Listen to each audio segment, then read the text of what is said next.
Welcome back mga ka-TV. Ang video na tatalakayin natin ngayon ay ang chapter 1 to 20 ng Failure Frame, Became the Strongest and Annihilated Everything with Low-Level Spells. At kung bago ka lang sa channel ko ay huwag mahiyang mag-like, subscribe o follow at i-click ang notification bell para ma-notify ka sa susunod na video. Paalala, ang video na tatalakayin natin ngayon ay maaaring mag-iba mula sa ilalabas na anime. Hindi ko inaangkin ang mga drawing o anumang materyales na ipapakita. Ang layunin ko ay magpakita ng suporta at magbigay ng impormasyon tungkol dito. Ang lahat ng kredito ay nananatili sa mga orihinal na may-ari.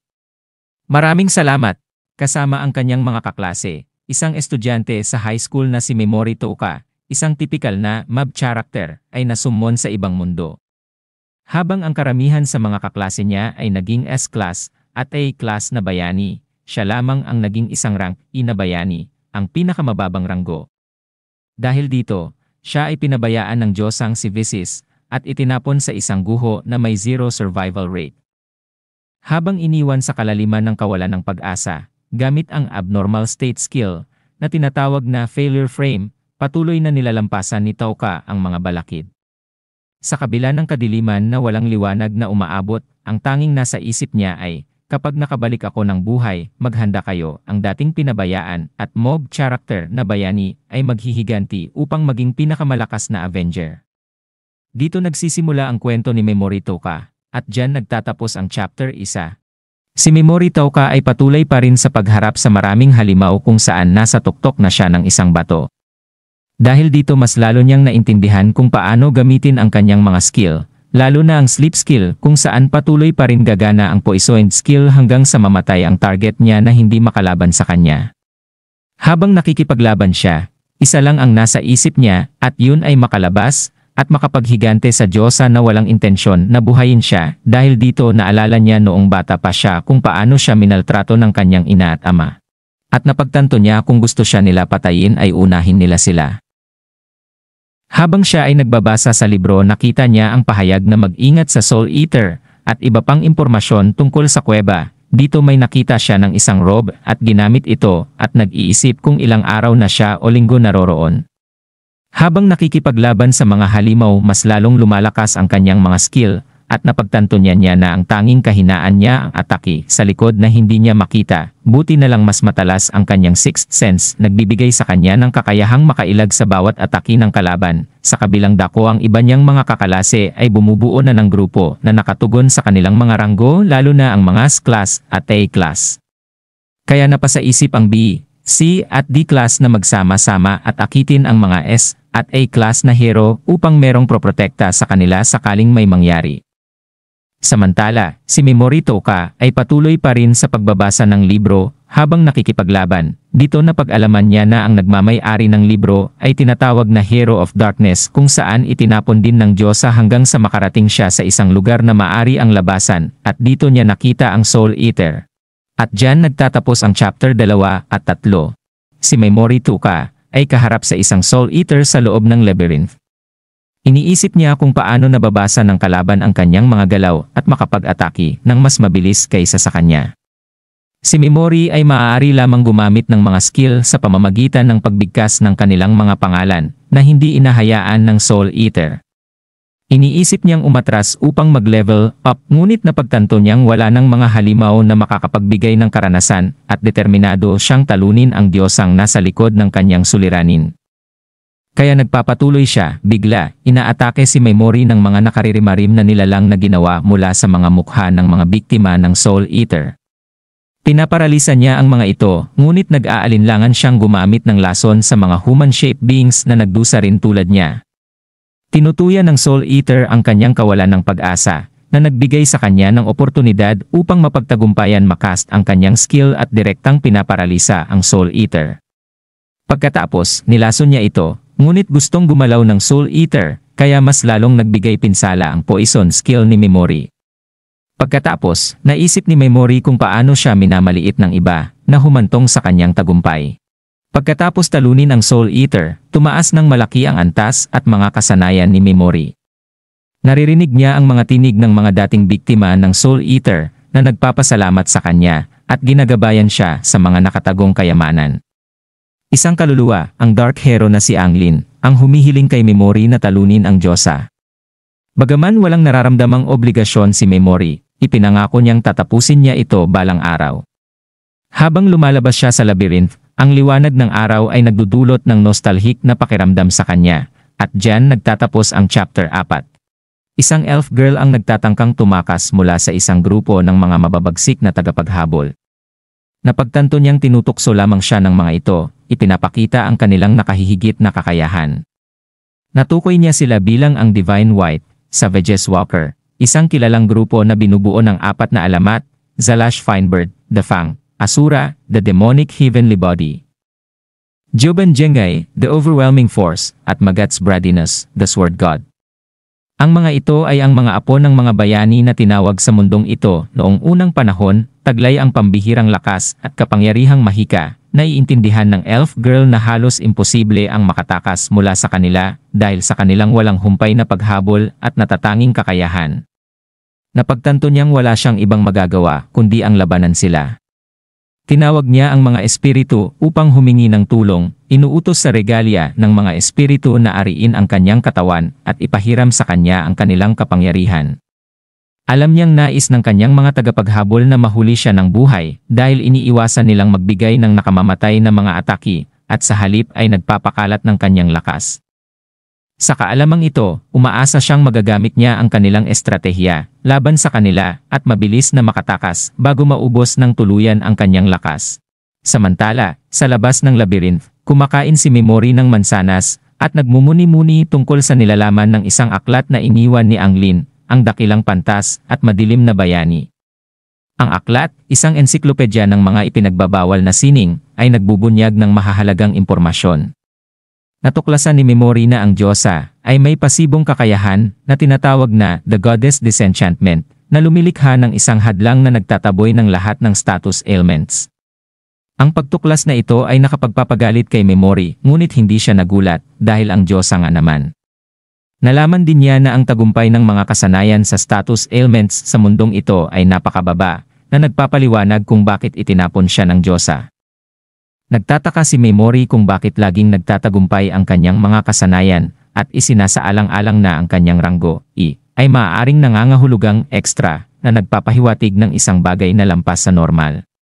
Natuklasan niya ang isang scroll na pinamagatang Spellbook of Incantations sa ensiklopedya na tatakpan ng mga karakter na hindi niya mabasa na nagpapahiwatig na naglalaman ito ng kaalaman na lampas pa sa nauunawaan ng Diyosa. Habang nagmumuni-muni si Memory sa mga revelasyong ito, napansin niyang ang mga slime ay nag-aaway sa isa't isa. Sinuri niya ang kanyang mga na-update na kasanayan matapos talunin ang Soul Eater at natuklasan ang mga bagong opsyon, partial release para sa paralyze at isang non-lethal na opsyon para sa poison. Ginamit niya ang mga kasanayang ito sa mga slime na nagkakaisang umaatake sa isa sa kanilang mga kasama. Pagkatapos, kinaibigan niya ang nag-iisang slime at pinangalanan itong Pigimaru. Iniisip ni Memory kung paano ang mga halimaw, katulad ng mga tao, ay maaaring mag-away sa isa't isa. Bigla, inatake si Memory ng isang lumilipad na daga, ngunit iniligtas siya ni Pigimaru sa pamamagitan ng pagbibigay babala. Napagtanto ni Memory na hinahanap ng mga umaatake ang ibang tao. Isa sa mga umaatake ay inisip na si Memory ay kasabwat ng kanilang target at iniutos sa kanyang mga kasama na patayin siya na nag-udyok kay Memory na maghanda para sa isang potensyal na labanan. At diyan nagtatapos ang chapter 5 ng Failure Frame, isang grupo ng mga walang awang individual na kilala bilang Divine White Savages ang humarap kay Memory sa isang tensyong pagtutuos. Hinihingi na sabihin niya kung nasaan at saan papunta ang isang babaeng inaakala nilang kasama niya. Sa kabila ng kanilang mga banta na magiging masakit ang kanyang kamatayan kung hindi siya makikipagtulungan, nagpipigil ng galit si Memory at iginiit na isa lamang siyang lagalag. Si Zalash Finebird, isa sa mga savages, ay kinutya ang kanyang kalagayan, binabanggit ang kanyang malas. Inutusan ni Zalash si Magats, isa pang kasapi, na subukan ang bagong simitar kay Memory. Si Magats, nasabik gamitin ang kanyang sandata, ay nagmamalaki sa kanyang natatanging pamamaraan ng pakikipaglaban at naghahanda ng putulin ang mga bahagi ng katawan ni Memory isa-isa. Subalit, wala sa plano ni Memory ang sumuko ng walang laban. Sa desperadong hakbang, ginamit niya ang kanyang kakayahan sa pagparalisa sa mga kalaban na nagpapahinto sa kanila sa pagkilos. Nagulat sa kanyang sariling kapangyarihan, napagtanto niyang epektibo ang kanyang abnormal state skill sa mga tao, hindi tulad ng sa Diyosa. Habang paralisado ang mga savages, nagpasya si Memory na tapusin ang kanilang buhay gamit ang kanyang kasanayang lason, nagmumuni-muni kung bakit wala siyang nararamdamang pagsisisi sa unang pagkakataon na pumatay siya ng kapwa-tao. Naisip niyang ang kanyang kawalan ng pagsisisi ay dahil sa masamang kalikasan ng mga ito. Nag-aalala na baka siya ay matunton, kinuha lamang niya ang pera ng mga ito, iniwan ang kanilang kagamitan. Ang kanyang alagang slime, si Piggymaru, ay nagpaalerto sa kanya tungkol sa isa pang presensya sa malapit, na marahil ay ang babaeng binanggit ng mga savages. Nainganyo at maingat, iniisip ni Memory ang kanyang susunod na hakbang, agad niyang nakatagpo ang isang babaeng elf, ang mismong taong tinutugis ng mga savages. Ginamit niya si Piggymaru bilang pain at pinaparalisa ang babae, ngunit mabilis na napagtanto na hindi ito taglay ang parehong uhaw sa dugo tulad ng mga savages. Napagtanto niyang may potensyal ito para sa maayos na pag-uusap, kaya pinalaya niya ang bibig ng babae at tinanong ito. Ang babaeng elf, na sa simula ay maingat, ay napagtantong hindi kasama ni Memory ang mga savages at nagsimulang ibaba ang kanyang depensa. Ginamit niya ang kanyang mga espiritu ng hangin upang tiyakin ang katapatan ni Memory at nagpasya na makipagtulungan. Itinuring si Memory bilang tagapagligtas matapos malamang pinatay niya ang mga tumutugis sa kanya. Si Memory, na nananatiling maingat, ay ipinaliwanag ang kanyang pangangailangan ng impormasyon tungkol sa pinakamalapit na nayon at ang nakapaligid na lugar na nagpapahiwatig na hindi siya mula sa rehiyon. Ang babaeng elf, na nararamdaman ang kanyang katapatan, ay nagbigay ng impormasyon. Ngunit bigla nagtanong ulit si Memory tungkol sa scroll na hindi niya maintindihan, na kinalaking gulat ng elf girl nang makita ito. At diyan nagtatapos ang chapter 6 ng Failure Frame. Ano kaya ang dahilan kung bakit nagulat ang elf girl? Alamin natin yan sa susunod na kabanata. Maingat na sinuri ng babaeng elf ang mga sinaunang letra na ipinakita ni Memory sa kanya. Kinikilala niya na ang mga ito ay napaka-espesyal at sinaunang, ngunit malungkot na umaamin na hindi niya mabasa ang mga ito. Si Memory, sinusubukang manatiling matyaga, ay napagtanto na hindi palaging maayos ang mga bagay tulad ng inaasahan niya. Gayunpaman, nagbibigay ng pag-asa ang babaeng elf sa pamamagitan ng pagbanggit na may kakilala siyang maaaring makatulong. Ikinuwento niya ang tungkol sa ang ipinagbabawal na mangkukulam, isang taong dating may malawak na kaalaman tungkol sa mga tabu ng mundo. Dahil sa kanyang mapanganib na kaalaman, itinuring siyang banta ng mga tao at pinalayas mula sa kanyang lupain. Ang mangkukulam ay sinasabing naninirahan ngayon sa dakilang mga guho ng kasaysayan, isang mapanganib na lugar na puno ng mga halimaw, na kilala bilang ginintuang tirahan ng mga halimaw. Ang pag-abot sa kanya ay magiging isang malaking hamon. Maingat na nakinig si Memory, nagpapasalamat sa mahalagang impormasyon. Napagtanto niya ang kahirapan ng paglalakbay na hinaharap ngunit nananatiling matatag. Inalala niya ang kanyang mga nakaraang karanasan sa mga mapanganib na piitan at ang maraming halimaw na hinarap niya. Sa kabila ng mga pagkakataon, palagi siyang nagtagumpay, kahit sa mga lugar na hindi kayang saluhin ng mga bayani. Ang pag-iisip na ito ay nagpalakas ng kanyang determinasyon. Ang babaeng elf, nararamdaman ang kanyang resolusyon, ay nagtanong kung may iba pa siyang mga tanong. Sinamantala ni Memory ang pagkakataon at tinanong tungkol sa kalagayan ng bansa, heograpiya, at ekonomiya. Nagtataka ang babaeng elf sa kanyang kakulangan ng kaalaman tungkol sa lugar. Ipinaliwanag ni Memory na siya ay nabubuhay ng hiwalay, malayo sa labas ng mundo, na tinanggap ng babaeng elf nang walang pagdududa. Pinaghihinalaan ni Memory na ang babaeng elf ay may likas na kakayahan na matukoy ang katotohanan mula sa kasinungalingan, marahil sa tulong ng mga espiritu ng hangin. Ang babaeng elf, sa kanyang bahagi, ay gumagamit ng mga espiritu ng hangin upang tiyakin ang katapatan ni Memory. Sa kabila ng kanyang hinala sa kalagayan ni Memory, napagpasyahan niyang suklian siya para sa pagsagip sa kanya sa pamamagitan ng pagbibigay ng lahat ng impormasyong kailangan niya. Ibinahagi niya ang detalyadong kaalaman tungkol sa heograpiya ng bansa, pampulitikang klima, at kasalukuyang kalagayan ng ekonomiya. Maingat na nakinig si Memory, nagpapasalamat sa kanyang pagiging masinsinan. Nagpasalamat siya ng taos-puso na nararamdaman na ang impormasyon ay magiging lubhang kapaki-pakinabang. Ang babaeng elf, na nararamdaman ang kanyang pagkakautang kay Memory, ay nagpahayag ng pag-aalala na hindi niya magawang suklian ang kabutihan ng pagsagip sa kanya. Si Memory, pinahalagahan ang kanyang kabaitan, ay tiniyak sa kanya na sapat na ang impormasyon. Pagkatapos ay ipinaalam niya sa kanya na ang epekto ng paralysis na ginamit niya ay mawawala sa loob ng ilang minuto. Pagkatapos nito ay maglalayo siya at maghihiwalay na sila. Ninais ng babaeng elf ang kanyang kaligtasan sa paglalakbay. At ginantihan ni Memory ang parehong damdamin bago lumakad palayo. Pagkalipas ng ilang oras, nakarating siya sa isang lungsod at iniutos sa kanyang alagang slime na si Pigimaru na mag-ingat dahil hindi pinapayagan ang mga halimaw sa lungsod. Pumasok siya sa isang restoran sa bayan ng Miruzu at umorder ng pagkain. Habang naghihintay, nagmuni-muni siya sa kahalagahan ng pagkuha ng impormasyon. Isang server ang nagdala sa kanya ng masaganang pagkain na binubuo ng sopas na may karne, long grain rice na pinirito sa mga herbs, at rye bread. Pinahahalagahan ni Memory ang pagkain, noting ang init at kasarapan ng sopas, at binahagyan si Pigimaru. Natagpuan niyang kahawig ng paella ang rice dish, at nasiyahan sa banayad na lasa ng inumin. Pinahahalagahan ang sariwang kalidad nito. Habang kumakain, nakikinig si Memory sa mga pag-uusap sa paligid niya na nakakuha ng mahalagang impormasyon. Narinig niyang pinag-uusapan ang buhay sa Miruzu na naging abala dahil sa pagtuklas ng mga makasaysayang guho at ang presensya ng mga sundalo at mga koponan na nagsasaliksik sa mga ito. Natutunan niya ang tungkol sa iba't ibang kilalang tao at mga pangyayari, kabilang ang pagkawala ng dating pinuno ng mga kabalyero mula sa kabisera ng banal na kaharian, na pinaniniwala ang prinsesa ng kaharian ng mataas na elf. May binanggit na pabuya para sa impormasyon tungkol sa kanya. Ang mga pag-uusap ay tumatalakay din sa dakilang emperador ng mga demonyo, ang pagbagsak ng Nightwall, at ang diyosang si Visis. Patuloy na nakikinig, natutunan ni Memory ang tungkol sa lakas ng militar ng iba't ibang kaharian, na pinag-uusapan ng mga tao ang lakas ng mga kabalyero at mga hukbo. Pinupuri nila ang mga Black Dragon Knights ng kaharian ng Bakusu at ang maalamat na mandirigmang si Sibid Gatland na sinasabing ang pinakamalakas na tao. Lumapit siya sa isang inn ngunit unang sinalubong ng pag-aalinlangan ng receptionist dahil sa kanyang anyo.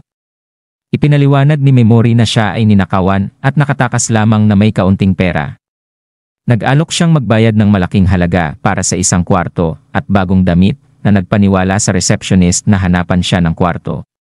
Nagrehistro si Memory sa pangalang Hattie School at naglaan ng panahon upang magpahinga at maghanda para sa mga hamon na hinaharap.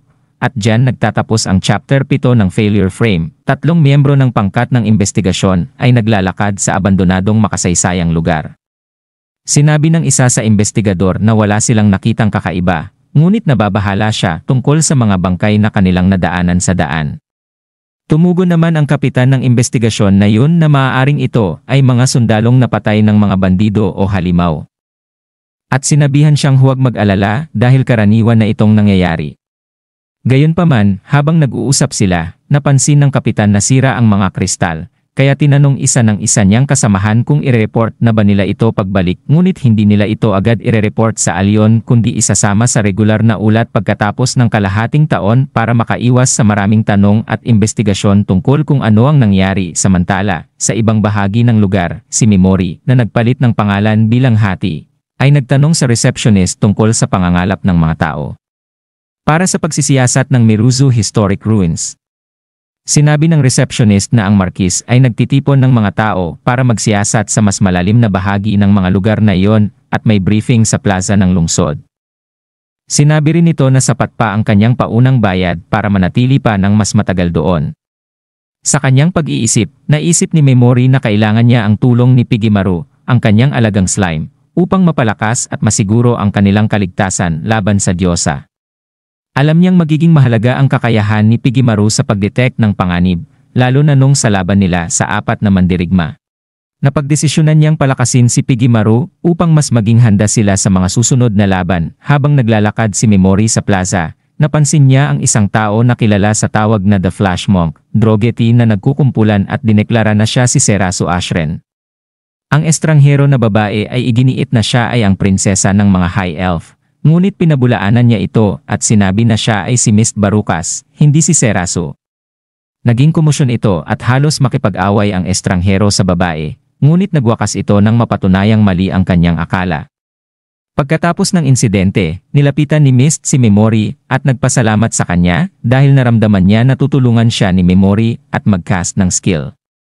Nagpakilala si Memory gamit ang kanyang bagong pangalan na Hattie Skull at alam ito ni Miss na hindi yon ang totoong pangalan niya, at dahil doon nagkaroon sila ng pagkakaunawaan na walang halaga kung totoo man o hindi ang kanilang mga pangalan at sinabi pa ni Memory na maaari silang magkita muli sa hinaharap, lalo na't pareho silang patungo sa Miruzu Historic Ruins, at diyan nagtatapos ang chapter 8.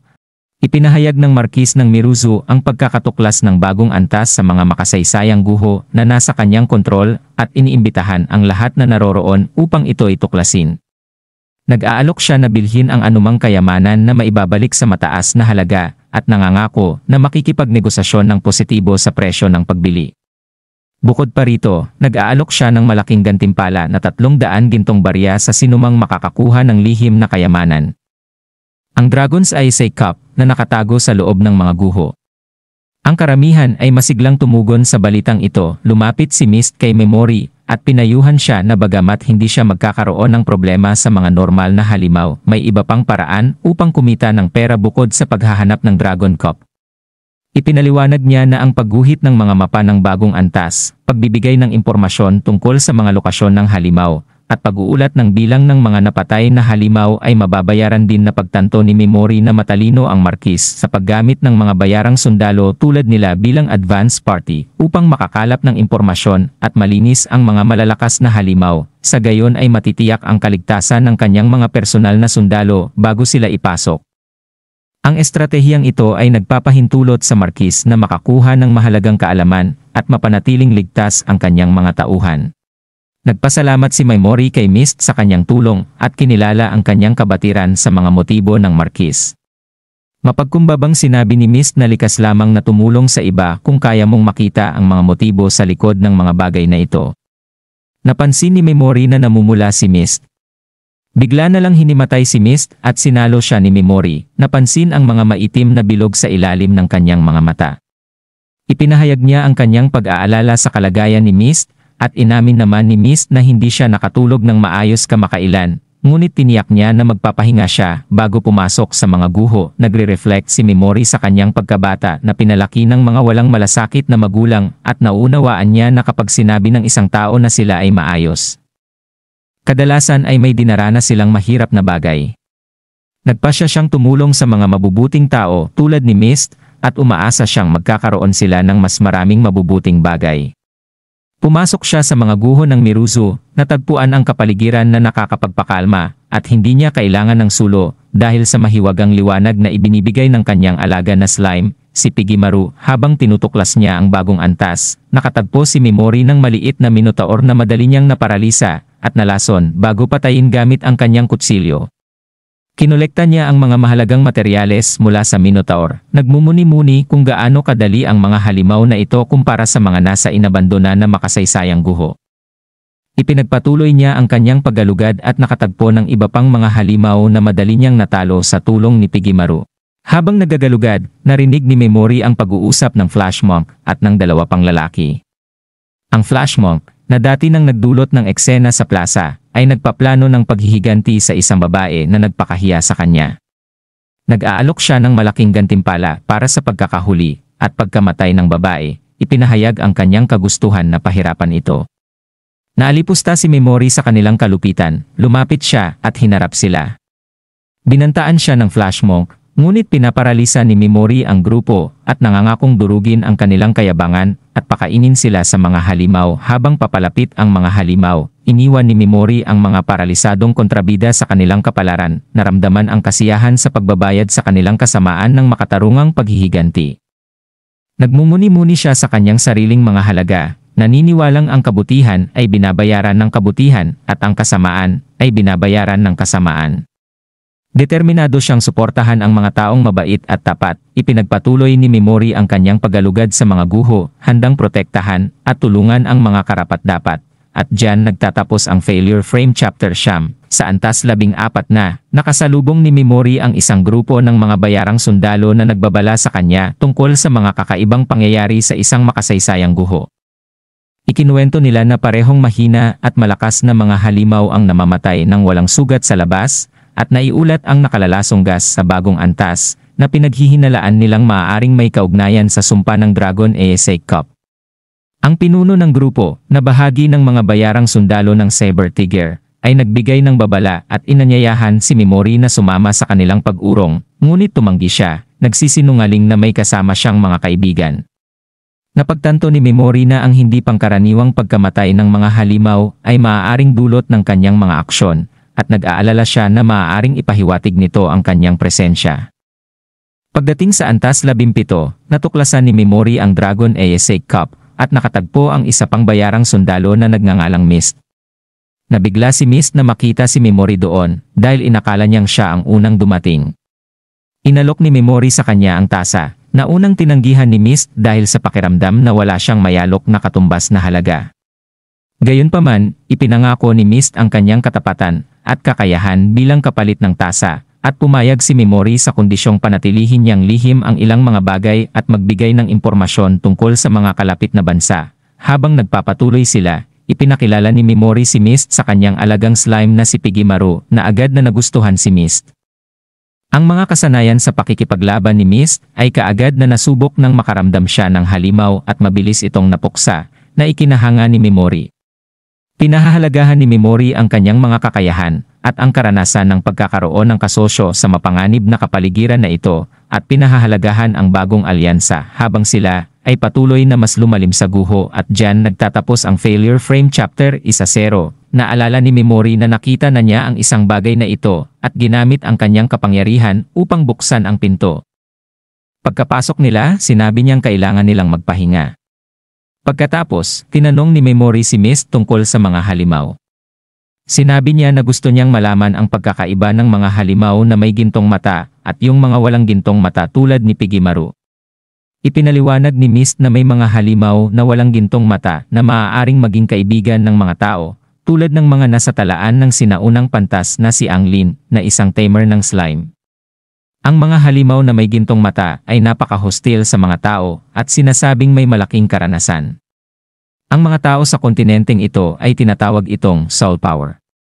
Ang mga bayani mula sa ibang mundo ay itinuturing ang mga gintong mata na halimaw bilang prey na angkop para sa level up na proteksyon. Sinabi ni Mimori na medyo pamilyar siya sa mga bayani mula sa ibang mundo.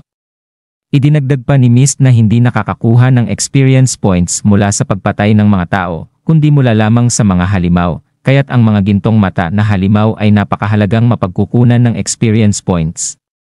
Dahil dito, labis na hinabol ng mga bayani ang mga gintong mata na halimaw, kaya't napilitan silang magtago sa ilalim ng lupa.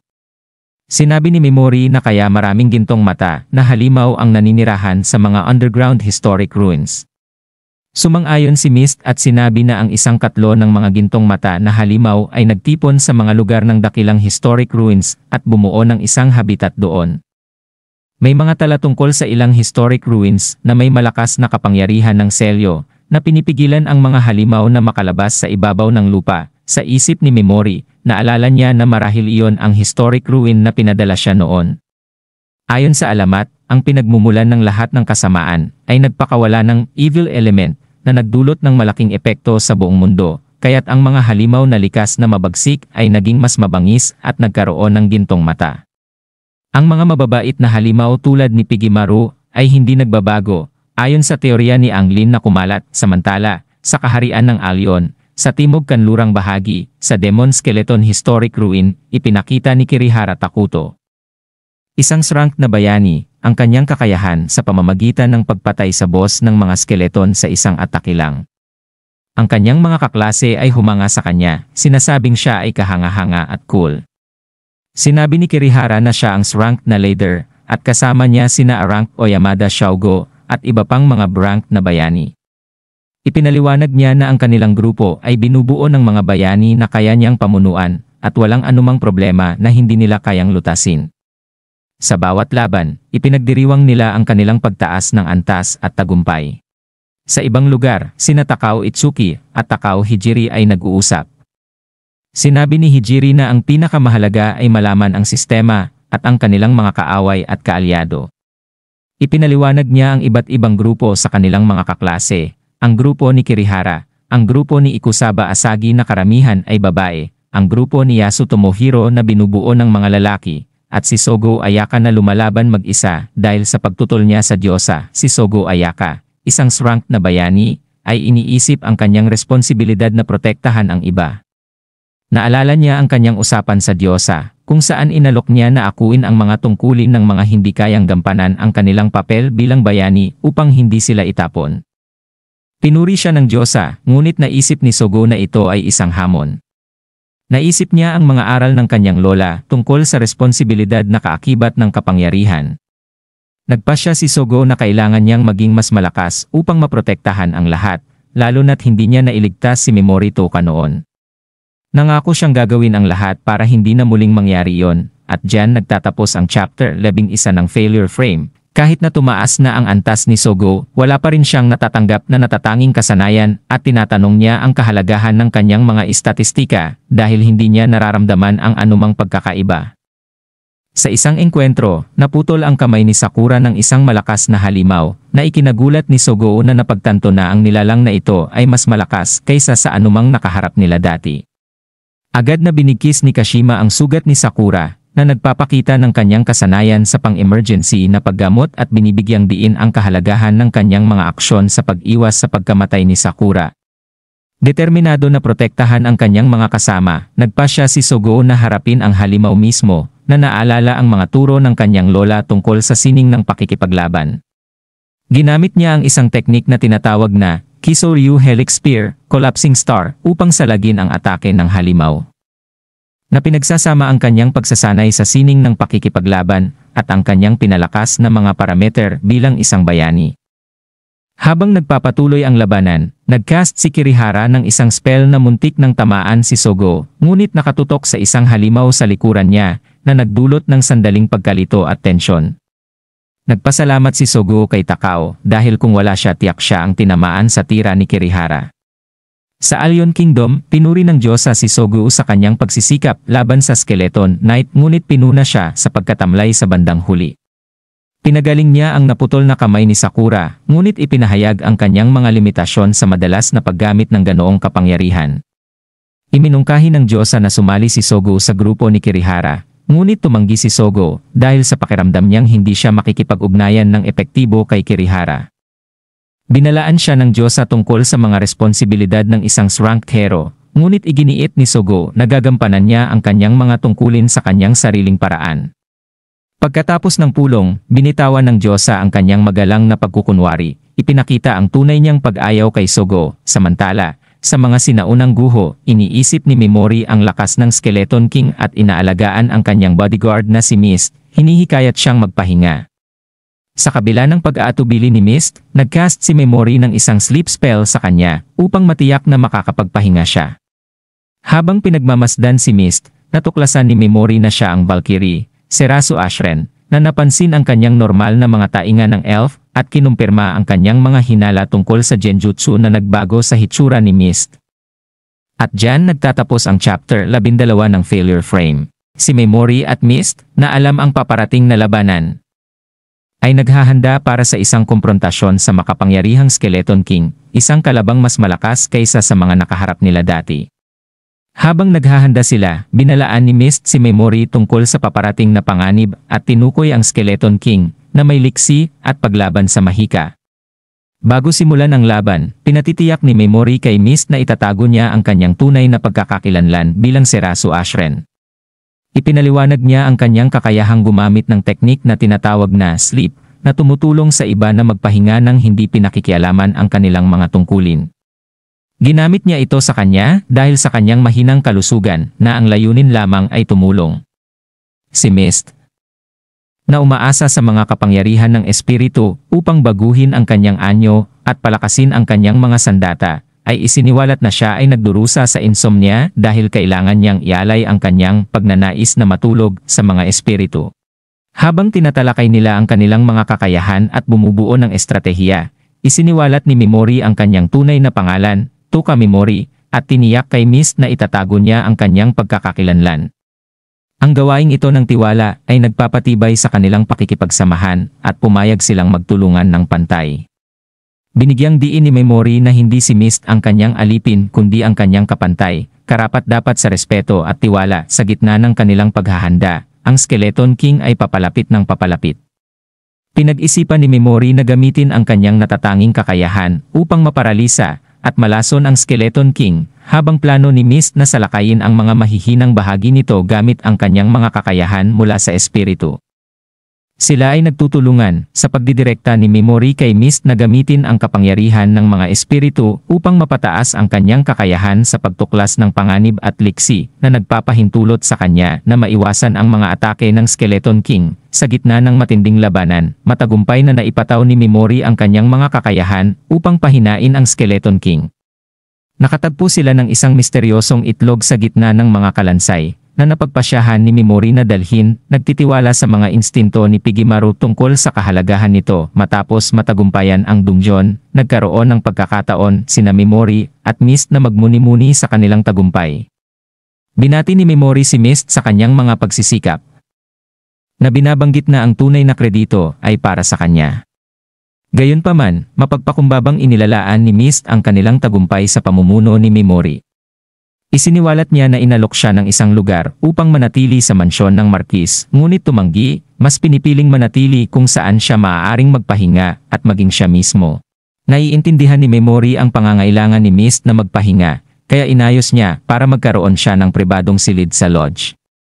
Alam niyang kailangan ni Mist na bayaran ang presyo sa mga espiritu para sa paggamit ng kanyang kapangyarihan sa pagbabago at nais niyang tiyakin na mayroon siyang lugar upang magawa ito ng komportable.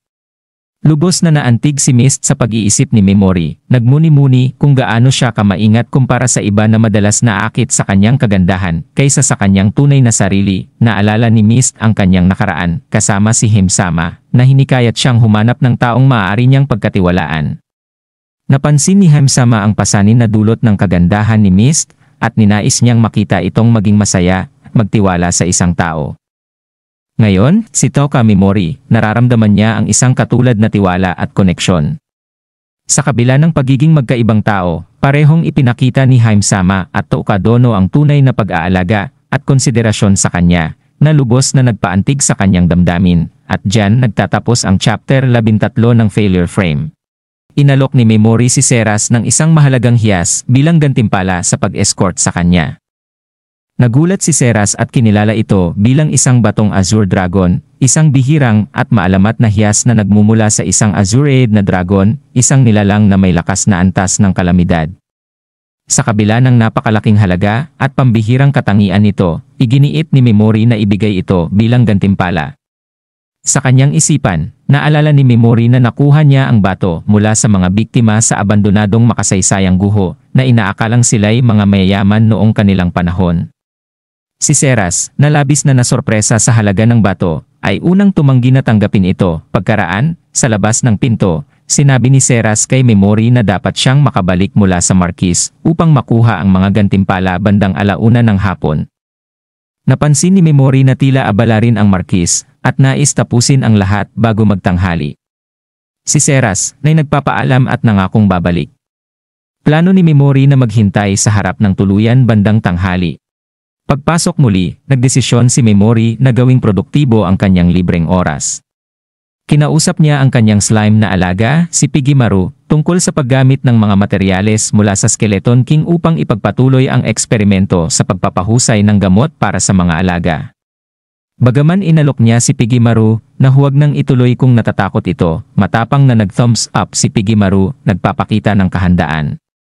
Sa gitna ng eksperimento, nagsimulang magningning si Pigimaru at nabasag ang isang bintana, nagdulot ng kaguluhan. Tinanong ng receptionist ang tungkol sa ingay, ngunit sinabing aksidente lamang iyon ni Memory habang siya'y natutulog at nag-alok na bayaran ang pagkasira. Nasiyahan si Memory na matagumpay ang eksperimento ayon sa kanyang libro. Umaasang matutupad nito ang kanyang inaasahan.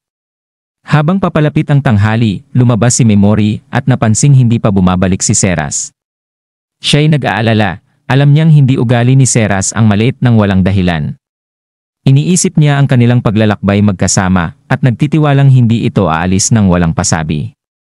Ginamit niya si Pigimaru upang kumpirmahin ang kanyang iniisip at nagdesisyong magsiyasat pa. Narinig ni Memori ang pag-uusap ng mga estranghero tungkol kay Seras.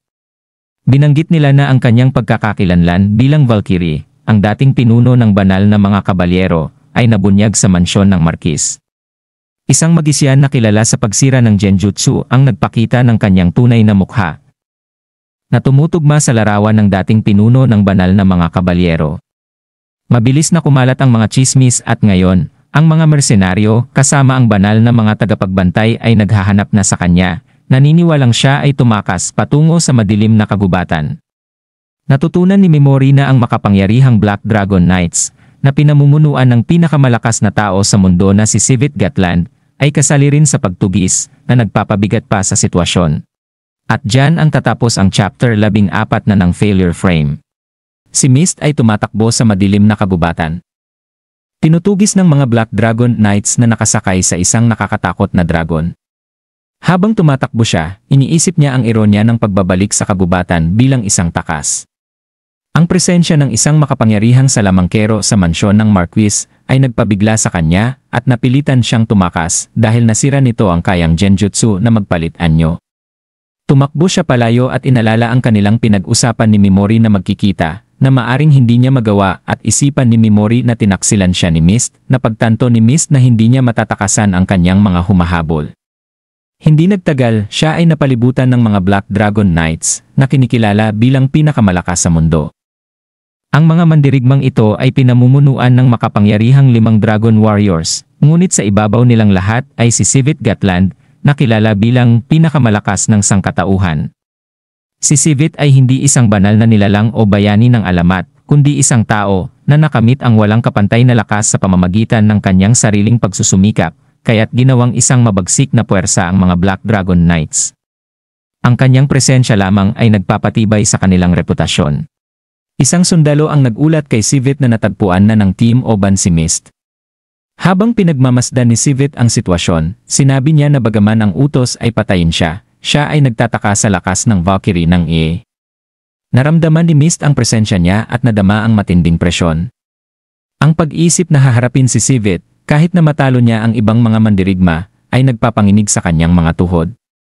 Lumaban siya ng buong tapang, pinagtataga ang mga sundalo, ngunit maging ang mga karaniwang mandirigma ay malakas. Si Kizun, isa sa 5 Dragon Warriors at ang bise-kapitan ng koponan ni Oban, ay hinarap si Mist. Kinilala niya ang kakayahan ni Mist ngunit sinabi niyang kailangan siyang mamatay.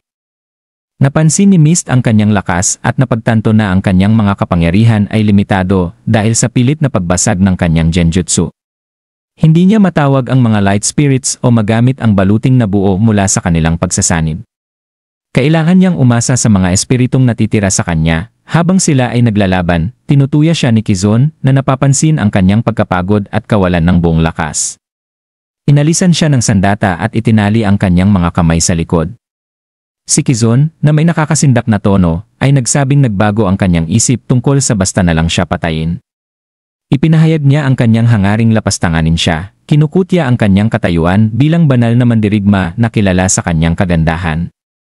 Nandidiri si Mist at tinanong ang kanyang dangal bilang isang mandirigma, ngunit sinampal siya ni Kizun, pinatahimik ang kanyang mga protesta. Habang naghahanda si Kizun na lapastanganin si Mist, isang spell ang itinapon mula sa likuran, pinaparalisa siya.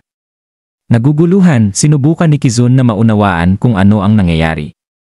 Pati si Mist ay nagulat nang makita si Memori na nakatayo roon. Pinagalitan ni Memori si Mist dahil sa pagka-late sa kanilang napagkasunduang oras ng pagkikita. At diyan nagtatapos ang chapter 15 ng Failure Frame. Dumating si Memori sa tamang oras upang iligtas si Mist. Mabilis na pinuputol ang mga lubid na nagbubuslo sa kanya. Nagpasalamat si Mist kay Memori sa pagsagip sa kanya at binanggit ang kaseryosohan ng kanilang mga bihag, ang mga Black Dragon Knights ng kaharian ng Bakuoso. Ipinakilala niya ang kanilang pinuno bilang bise-kapitan ng hukbo, isang malaking banta dahil sa kapangyarihan at reputasyon ng mga Dragon Knights. Si Memori, tinatasa ang kaseryosohan ng sitwasyon, ay nagcast ng lason at spell ng pagtulog sa kanilang mga kaaway upang matiyak ang kanilang agarang kaligtasan. Ipinahayag ni Memory na kinuha niya si Mist bilang kanyang bodyguard matapos marinig ang tungkol sa kanyang pagtakas na hindi kailanman naniwala sa mga chismis ng pagtataksil. Nangalap siya ng impormasyon sa Miruzu kung saan kilalang-kilala ang pagtakas ni Mist. Si Mist, naiintindihan ang panganib na dala niya kay Memory, ay nagmamakaawang umalis agad na inaasahan na hahabulin ng mga Black Dragon Knights ang sinumang kaugnay sa kanya. Gayunpaman, tumanggi si Memory na iwan si Mist na nagmumungkahi na maaaring magpanggap si Mist gamit ang kanyang karaniwang genjutsu. Ipinaliwanag ni Mist na ang espiritong nagbibigay daan sa kanyang genjutsu ay nasa kabuluhan dahil sa epekto ng kontramahikang spell na hindi nagpapagana sa kanyang mga kakayahan. Nang hihinayang, ibinabalik niya ang Azure Dragon Stone kay Memory, pakiramdam na hindi niya magagampanan ang tungkulin bilang bodyguard. Sa kabila ng mga alalahanin ni Mist, determinado si Memory na manatili. Inaamin niya ang panganib ngunit nagpupumilit na makahanap ng ligtas na solusyon. Pinapayuhan ni Mist na magtungo sa hilaga mula sa Miruzu patungo sa kabisera ng Uruza, kung saan maaari siyang kumuha ng mga bihasang bayarang mandirigma. Inaalok niya ang tulong sa pagpapalit ng Azure Dragon Stone sa pera upang mapadali ito. Tumanggi si Memory sa planong ito, sinasabing masyadong magulo ang paghahanap ng bodyguard na kasing husay ni Mist.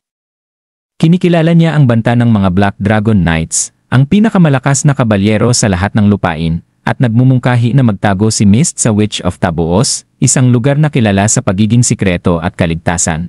Naniniwala si Memory na ang pakikipagnegosasyon sa Witch of Tabuos ay maaaring magbigay kay Mist ng kanlungan na kailangan niya.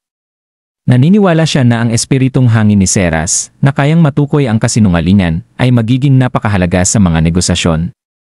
Bukod pa rito, kailangan ni Memory na pumasok sa lugar ng mga halimaw upang mangalap ng impormasyon tungkol sa isang sinaunang kasulatan na posibleng gawing angkop na lugar ng pagtatago para kay Mist. Si Mist, bagamat nag-aatubili sa simula, ay nagsimulang isaalang-alang ang plano. Ang kanilang talakayan ay napatigil sa sigaw ng sakit ni Kizon. Si Memory, may malasakit sa kalagayan ni Mist, ay nagpupumilit na ituloy ang kanilang kasunduan. Ibinunyag niya na si Mist ay nagpapaalala sa kanya ng kanyang tiyahin, na kasama ng kanyang tiyuhin, ay nag-alaga sa kanya matapos siyang iwan ng kanyang mga magulang. Nakakaramdam si Memory ng malalim na pananagutan at pag-aatubiling iwan si Mist, na para bang hindi niya gustong iwan ang kanyang tiyahin. Si Mist, na antig sa kabutihan ni Memory, ay kinikilala ang kanyang sinseridad habang sila'y nag-interoga kay Kizon, bahagyang kinansela ni Memory ang spell ng pagkaparalisa sa ulo nito upang mapagsalita siya. Si Kizon, na naghihirap sa lason, ay nagtatanong tungkol sa kanyang mga kasamahan at nagulat na malaman na pinatay sila ni Memory. Hindi siya makapaniwala na may isang tulad ni Memory ang maaaring makatalo sa kanila, at binalaan siya sa mga magiging bunga ng pagtutol sa mga Black Dragon Knights. Tinutukso niya si Mist tungkol sa kapalaran ng mga kababaihan ng Yi Kingdom na nagdulot kay Mist na sakalin siya sa galit na hinihingi kung sino ang nag-utos na patayin siya. Bago pa man makasagot ng buo si Kizon, bigla ang umatake si Sivit Gatland mula sa malayo na nagpapakita ng napakalakas na kapangyarihan sa isang strike na naglakbay ng ilang metro. Si Memory, napagtanto na ang atake ay mula sa labas ng kanyang saklaw ng kasanayan, ay nababahala sa presensya ni Sivit. Nakikilala siya bilang si pinakamalakas ng sangkatauhan, nauunawaan niya ang bagong malaking banta na kanilang kinakaharap. Ang paglitaw ni Sivit ay nagsasaad ng isang makabuluhang pagtaas sa kanilang panganib, na binibigyang diin ang matinding kahalagahan ng kanilang sitwasyon, at diyan nagtatapos ang chapter 16 na ng Failure Frame. Si Haring Orto Rastramius ng banal na kaharian ng Nea ay nababalot ng malalim na pagsisisi at kalungkutan habang iniisip ang kanyang mga desisyon sa panahon ng kamakailang pagsalakay ng kaharian ng Bakuos. Ang kaharian, na ngayon ay bahagyang nasa ilalim ng kontrol ng mga Black Dragon Knights, ay labis na nagdusa. Si Ortora ay inaalihan ng pagdududa na ang kanyang desisyon na pahintulutang tumakas si Seras Ashrain sa halip na isuko siya sa Bakuos ay maaaring isang napakalaking pagkakamali.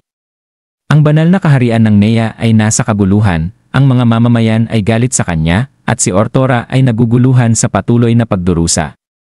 Siya ay natutukso ng mga alaala ng kagandahan at kaakit-akit na katawan ni Seras. Nagsisisi siya sa nasayang na pagkakataon na dapat hinalay niya si Seras kahit labag ito sa kalooban. Sa gitna ng kaguluhan, si Seras ay nahaharap sa isang malungkot na labanan laban sa mga Black Dragon Knights. Ang mga kabalyero na pinangunahan ni Sivit, Oban, at Squeeze ay tinatalakay ang kanilang mga utos at ang malaking gantimpala na ipinangako ni Haring Ortora para sa pagpatay kay Seras. Ibinunyag ni Oban na ipinangako ng hari ang isang napakalaking kayamanan para sa tutupad sa kanyang mga utos, kasama na ang kamatayan ni Seras habang pinapanatili ang kanyang kadalisayan. Ang pagbubunyag na ito ay nakakagulat kay Seras, na mariing tinatanggihan ang posibilidad na ang mabait na Haring Ortora ay nagbigay ng mga ganitong malupit na utos. Gayunpaman, kinukumpirma ng mga kabalyero ang nakalulungkot na katotohanan ng kanilang misyon. Habang tumataas ang tensyon, nag-alok si Sivit kay Seras ng isang pagkakataon na makataka sa kanyang madilim na kapalaran. Nagmumungkahi siya ng isang duelo, kung magagawa ni Seras na talunin siya sa labanan, siya ay magiging ligtas, ngunit si Sivit ay partikular na interesado kay Mimori na mukhang isang simpleng tagadala ngunit interestsandi para sa kanya. Si Mimori, na nararamdaman ang bigat ng sitwasyon, ay nakipag-usap at nag-isip ng estratehiya upang makatas sa kamatayan na mula kay Sivit.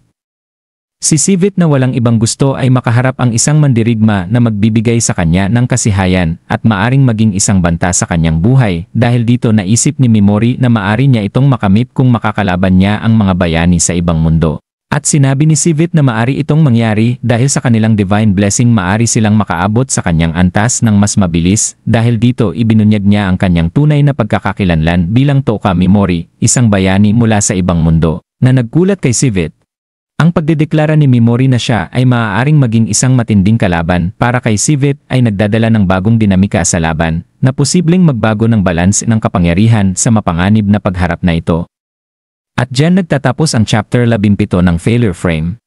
Mga 10 taon na ang nakalilipas. Isang malaking krisis ang sumiklab sa pagitan ng Holy Nea Kingdom at the Bacchus Kingdoms nang magsimulang lumitaw ang mga halimaw na may gintong mata mula sa makasaysayang mga guho na matatagpuan sa kanilang hangganan.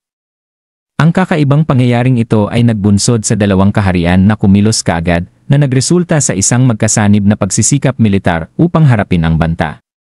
Parehong ipinadala ng mga hukbo ang kanilang mga sundalo sa mga guho, naganap na inaasahan ang isang matinding labanan at malaking kaswalti, lalo na dahil sa presensya ng mga halimaw na may mukhang tao na kilala sa kanilang pagiging mabagsik.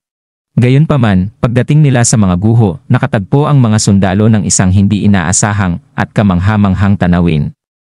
Sa gitna ng bundok ng mga bangkay ng halimaw ay nakatayo ang isang batang lalaki, matapang na nakikipaglaban sa mga natitirang nilalang. Bawat galaw niya ay nagreresulta sa pagkalat ng mga ulo at paa ng halimaw.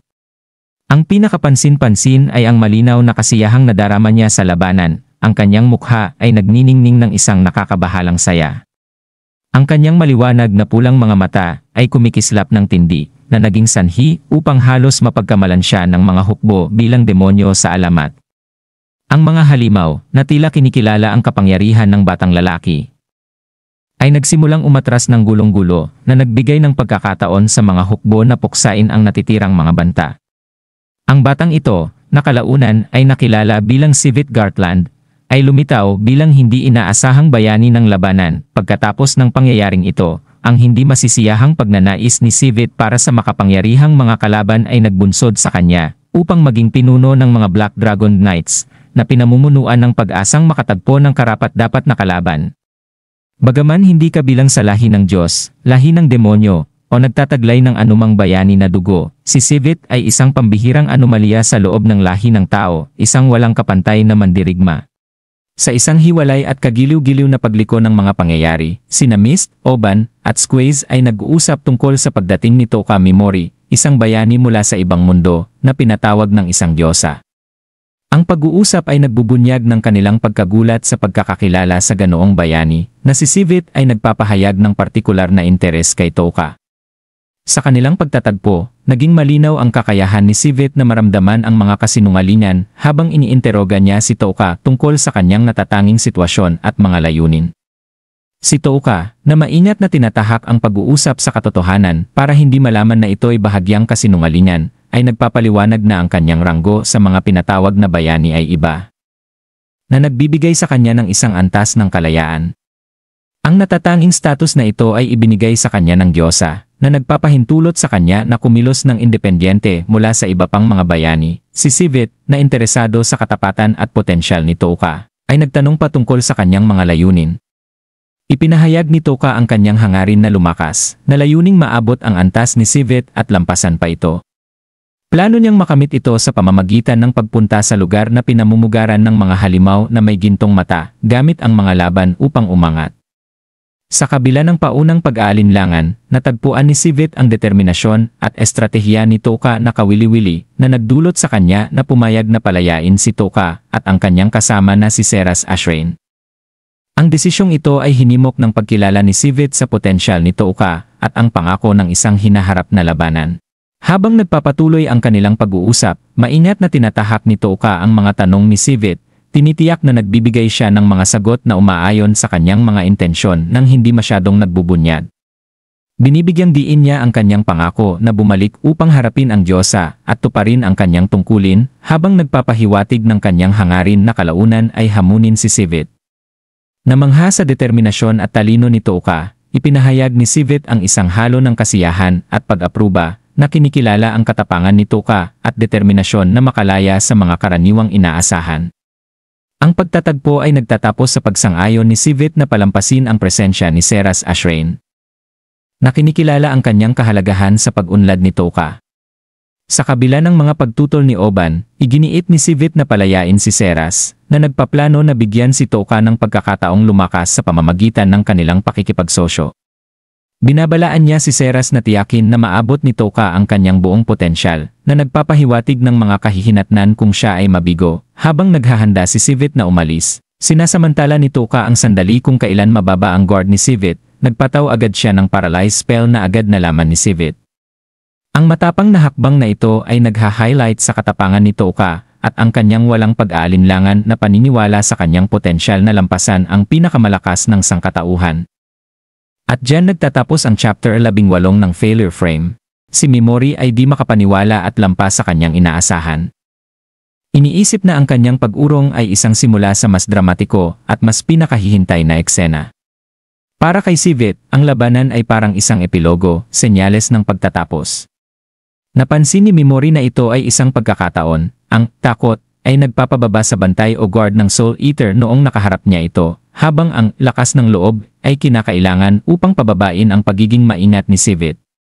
Kaya nung papaalis na si Sivit ay agad nagcast ng paralyze spell si Mimori na muntik na din maunahan siya ni Sivit. Sinabi ni Mimori sa mga Black Dragon Knights na wala siyang intensyon na magkaroon ng matagal na kaugnayan sa kanila. Itinakwil niya ang kanilang mga inaasahan at kasunduan, sinasabi na ito ay hindi ang kwento na kanilang inaasahan. Si Sivit, sumisigaw sa galit, ay nagtatanong kung ano ang ginawa ni Mimori sa kanila, ngunit nanatiling kalmado si Mimori. Iniisip na kailangan niyang manatiling labas sa saklaw na abot ng mga skill ni Sivit dahil napakadelikado na lumapit. Nagcast siya ng poison spell kay Sivit habang ito ay nasa malayo. Nagulat si Sivit habang naghahanda si Mimori laban sa iba pang Black Dragon Knights na pagdesisyonan niya gamitin ang mga lethal na setting upang matiyak ang kanilang pagkatalo at kamatayan. Ang mga Dragon Knights ay hindi makapaniwala na sabay-sabay silang nagamitan ng abnormal estate skill na ginamit ni Mimori, partikular ang paralyze spell. Alam ni Mimori na tataas ang pinsala kung susubukan nilang gumalaw habang nakaparalyze. Plano niyang gamitin ang sleep combo kapag sila ay nanghihina na, sa kabila ng mga pagsusumikap ni Sivit na magpatuloy maglakad upang makalapit kay Mimori. Bumagsak din siya matapos ng ilang hakbang at dahil dito naamin ni Mimori na hindi siya mananalo sa isang diretsong one-on-one na laban kay Sivit. Habang bagsak si Sivit, nagpadala siya ng signal gamit ang fireworks. Pinaghihinalaan ni Mimori na ito ay maaaring mensahe na nagsasaad ng kanyang kamatayan at malamang na ipinapakita ang lokasyon ng mga kalaban kapag siya ay namatay. Ang signal na ito ay marahil nilalayong tawagin si Sivit kaagad upang maiwasan ang sinumang kalaban na kayang pumatay sa 5 Black Dragon Knights mula sa pagtakas. Mga ilang segundo ay dumating ang mga rumesponde na Black Dragon Knights. Nabilang ni Seras na ito ay hindi bababa sa 20 sa kanila at nagtataka kung saan sila nagtatago. Ipinaliwanag ni Mimori na si Sivit na sa sobrang tiwala sa kanyang lakas, ay malamang na nag-utos sa kanila na maghintay sa malayo. Tinanong ni Seras kung ano ang kanilang susunod na gagawin. Iminungkahi ni Mimori na magtago sa kabubatan upang makatakas, ngunit nang dahil sa tagumpay ng eksperimento ni Pigimaru noon na siya ay ma-enhance ay haharapin niya ito. Nang dahil dun inutusan ni Mimori si Pigimaru, ang kanyang slime pet, na maghanda para sa paglaban. Si Pigimaru, na ngayon ay napahusay ng matagumpay na slime formula, ay nagbigay kay Mimori ng mas malaking kapangyarihan at saklaw ng kasanayan. Sa pagkamatay ng 5 Dragon Knights, tiwala si Mimori na ang iba pa ay hindi madaling lalapit sa kanya. Gayunpaman, nais niyang masaksihan ang kanilang pagkamatay ng personal. Inalok niya si Seras ng pagkakataon na makatakas, ngunit pinili nitong manatili at humihiling ng Azure Dragon Stone bilang kanyang gantimpala. Ngumiti si Mimori bilang tugon, dumating ang mga Black Dragon Knights na pinamumunuan ni Azurain at nakitang nasugatan si Sivit. Inutusan ni Sivit na patayin sina Mimori at Seras mula sa distansya, iwasan ang malapitan na labanan. Si Mimori, ngayon ay konektado kay Pigimaru, ay kinikilala ang mga limitasyon ng kanyang bagong kapangyarihan. Una, kailangan ng oras upang makapasok sa estado na ito. At pangalawa, mabilis na nauubos ang kanyang energy. Hindi niya ginamit ang kapangyarihang ito kanina habang kausap si Sivit upang hindi maalerto at atakihin siya kaagad. Ngayon na pinagsama kay Pigimaru, ang saklaw ng kasanayan ni Mimori ay umaabot mula sa dulo ng mga protrusion ni Pigimaru. Nagcast siya ng Paralyze, Sleep at Poison spell sa mga bagong dating na Black Dragon Knights na patuloy lumalaban ngunit sa huli ay natalo. Ipinahayag ni Mimori ang pagtatapos ng kanilang koneksyon, ginugupo ang mga Black Dragon Knights gamit ang kanyang pinagsamang kapangyarihan, tanda ng pagtatapos ng kabanatang ito ay ang kanilang laban. At diyan nagtatapos ang chapter 18 ng Failure Frame. Matapos ang isang matinding labanan laban sa mga Black Dragon Knights. Umabot sa level 3 ang i-sleep skill ni Mimori, at nabuksan niya ang ilang bagong kakayahan tulad ng Berserk, Dark, at Freeze. Sabik na subukan ang mga bagong kapangyarihan, hiningi ni Mimori ang tulong ni Seras para asikasuhin ang anumang natitirang banta habang sinusubukan niya ang kanyang mga kakayahan. Sinimulan niya ito sa pamamagitan ng pagcast ng Berserk kay Oban na nagpipilit na kumilos sa kabila ng pagiging paralisado at nagdudulot ng matinding pinsala sa kanya. Napagtanto ni Mimori na ang Berserk ay nagdudulot ng isang impulse ng pagkabaliw sa mga kalaban upang umatake, na nagiging sanhi ng kanilang pagkawasak o labis na pinsala habang sila'y nagpupumilit kumilis habang ang paralysis skill ay aktibo. Ang nakamamatay na kombinasyong ito ay nagbigay daan sa kanya na talunin ang mga kalaban ng mas mabilis. Sunod, sinubukan ni Mimori ang Dark skill kay Squaze na nagpabulag sa kanya at nagdulot ng kadiliman sa kanyang paningin. Napagtanto ni Mimori na ang Dark skill ay maaaring maging kapaki-pakinabang dahil epektibo itong itago ang kanyang presensya mula sa kanyang mga kalaban. Gayunpaman, habang mabilis na nauubos ang kanyang MP, napagdesisyonan niyang ipagpaliban muna ang paggamit ng Freeze na maaaring makaapekto sa iba niyang status effects tulad ng Paralyze, Sleep at Poison. Sa kabila ng matinding pagkaubos ng kanyang mga mapagkukunan, ay biglang tumaas ang antas ni Mimori dahil sa pagkamatay ng mga dragon ng Black Dragon Knights at ngayon ganap na nagpanumbalik ang kanyang MP. Napahanga si Seras sa estratehikong paggamit ni Mimori ng kanyang mga kakayahan at sa kanyang kakayahang linlangin maging ang makapangyarihang si Sivit. Partikular siyang naakit sa kapangyarihan ni Mimori na ginagamit kasabay ng Pigimaru, kaya tinanong niya kung konektado ba ang kapangyarihang ito sa kanyang pagiging bayani mula sa ibang mundo. At siniabi ni Mimori baka nga, at isiniwalat na siya ay ipinatapon ng Diyosa ng Alyon, na itinuring siyang walang silbi at malamang na naniniwala na siya ay patay na. Napansin niya si Seras na nangangamba dahil tinutugis rin siya ng Diyosa ng Alyon, kaya tiniyak ni Mimori kay Seras na wala itong dapat ikatakot sa Diyosa, dahil wala siyang katapatan dito at determinadong protektahan si Seras. Sa kabila ng kanyang mga kahanga-hangang kakayahan, pinababa ni Mimori ang kanyang pagiging bayani, na nagsasabing bagaman maaaring mayroon siyang kapangyarihan ng isang bayani, hindi niya nakikita ang kanyang sarili bilang isang magliligtas ng mundo. Sa halip, nakikita niya ang sarili bilang isang tagapaghiganti, na pinapatakbo ng hangaring maghiganti kaysa sa kabayanihan. Si Seras, na nakikipagbuno rin sa kanyang sariling mga damdamin ng kalituhan at responsibilidad, ay inamin na ang kanyang determinasyong protektahan si Mimori ay nagmula sa isang malalim na pakiramdam ng tungkulin at sariling pagtatanggol.